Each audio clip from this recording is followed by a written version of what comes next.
Hello everyone, welcome to GK Today. Recently, Philippines has become the first foreign country to place an order for the purchase of the BrahMos shore-based cruise missile system for its navy.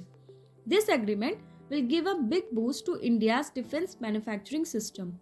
The estimated deal cost is worth $3,749 million. The BrahMos Aerospace Private Limited will supply the missile under the shore-based anti-ship missile system acquisition project for Philippines Navy. India is likely to back more orders for the missile system from friendly countries as it is negotiating at an advanced stage with some other countries too.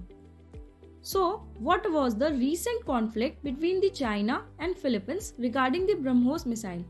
In past, China Coast Guard ships had blocked and used water cannons on two supply boats of Philippines in November 2021. The ship was headed to a disputed shore that has been occupied by Filipino Marines in South China Sea. After this, Philippines government issued a warning that its vessels are covered under Philippine-United States Mutual Defense Treaty, and China did it wrong. Now, some facts about BrahMos missile. BrahMos is a joint collaboration between India and Russia, and it's capable of being launching from land, sea, subsea, and air against surface and sea-based targets, and has been long inducted by the Indian Armed Forces.